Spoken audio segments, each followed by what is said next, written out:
Pumping iron movie में Arnold ने कहा था कि सेट के आखिरी रेप्स सबसे दर्दनाक रेप्स ये तय करते हैं कि आप एक चैंपियन बनोगे या आप एक आम से बॉडी बिल्डर बनकर रह जाओगे। तो उस टाइम इस बात को ब्रो साइंस माना जाता था, लेकिन मैं इसे प्रो साइंस मानता हूँ क्योंकि आज साइंस ने आर्नोल्ड की उस बात को पूरी तरह से सिद्ध कर दिया है, स्वीकार कर लिया है। थोड़ी विस्तार से बात करते हैं। मैं गुरप्रीत सिंह मल्ली, हेल्थ गुरु। वीडियो को अभी लाइक कर दीजिए, चैनल को सब्सक्राइब कर लीजिए। तो मैं ब्रो साइंस में विश्वास नहीं रखता, मैं प्रो साइंस में भरोसा रखता हूँ। मैं ये नहीं मानता कि ब्रो साइंस नाम की कोई चीज होती है। मैं उस ब्रो साइंस को प्रो साइंस मानता हूँ क्योंकि आज तक मसल हाइपरट्रॉफी से जुड़ी हुई साइंस ने जो भी खोजा है, जो भी सिद्ध किया है, वो सब बातें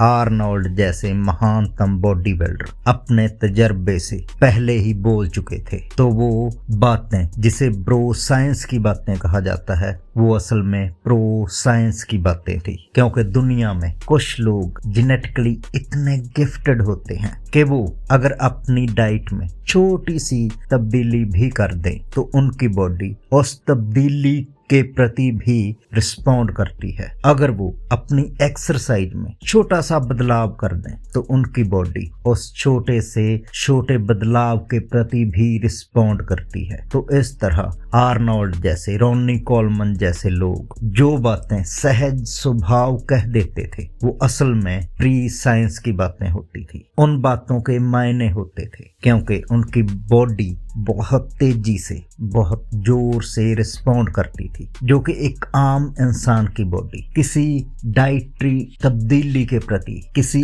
एक्सरसाइज में की गई तब्दीली के प्रति 2 या 3 साल में रिस्पॉन्ड करती है। आर्नोल्ड जैसे लोगों की बॉडी 1 महीने में ही उतनी प्रतिक्रिया दे देती थी। तो इस तरह जो हमारी साइंस आज कुछ लंबी खोजों के द्वारा खोज रही है, पता लगा रही है, तो उन लोगों की बॉडी 1 महीने में ही वो सब उनको स्पष्ट बता देती थी। तो इसी तरह जो बात पंपिंग आयरन में आर्नोल्ड ने कही कि सेट के आखिरी रेप्स जो सबसे दर्दनाक, सबसे जलनशील रेप्स होते हैं, वो सबसे असरदार होते हैं। तो आज हमारी साइंस ये 100% सिद्ध कर चुकी है कि आप चाहे लाइट वेट से 30 रेप्स लगाओ या हैवी वेट से 6 रेप्स लगाओ, आपके उस सेट के जो आखिर के 5 रेप्स होंगे वो सबसे असरदार होंगे, वो सबसे ज्यादा, सबसे जल्दी रिजल्ट देंगे आपको। तो आपने 2 किलो वजन से डंबल कर्ल के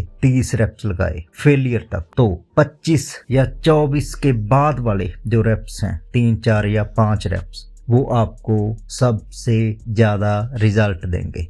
और अगर आपने 6-7 किलो से डंबल कर्ल के 6 या 7 रेप्स लगाए तो इसमें भी जो पहला रेप्स होगा या 2 या दूसरा रेप्स होगा वो इतना असरदार नहीं होगा, मगर आखिर के 3, 4, 5 रेप्स सबसे ज्यादा असरदार होंगे। तो कहने का मतलब ये है कि आप चाहे 2 किलो से डंबल कर्ल करो और चाहे आप 6-7 किलो से डंबल कर्ल करो, फेलियर तक आपको बराबर रिजल्ट मिलेंगे। लेकिन यहाँ पर एक बात नोट करने वाली है कि एक इंसान के लिए 2 केजी का डंबल लाइट वेट है, लेकिन किसी और इंसान के लिए हो सकता है 6 या 7 केजी का डंबल भी लाइट वेट हो। तो एक इंसान 2 केजी के डंबल से 30 रेप्स लगाएगा, दूसरा इंसान 5, 6 या 7 किलो के डंबल से 30 रेप्स लगाएगा। तो बिना शक ज्यादा रिजल्ट उस इंसान को मिलेंगे जो 6-7 किलो से 30 रेप्स लगाएगा। तो यहाँ पर बात घूम फिर कर फिर से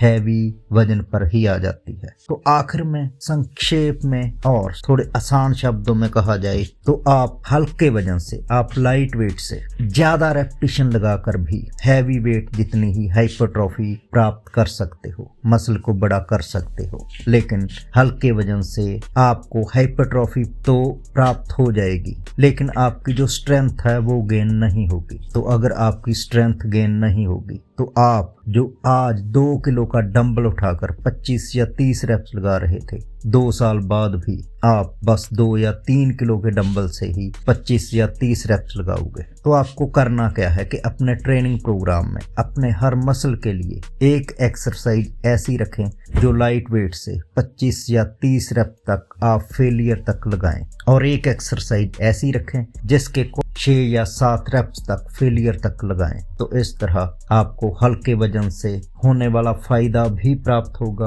और आपको हैवी वजन से स्ट्रेंथ गेन का जो सबसे बड़ा बेनिफिट है वो भी मिल जाएगा। और दोनों एक्सरसाइज से आपकी मसल हाइपरट्रॉफी की जो रफ्तार है वो दुगनी हो जाएगी, आप चोट से बचे रहोगे। तो उम्मीद है वीडियो आपको पसंद आई होगी। तो वीडियो को लाइक करने के साथ ज़्यादा से ज़्यादा शेयर भी करना।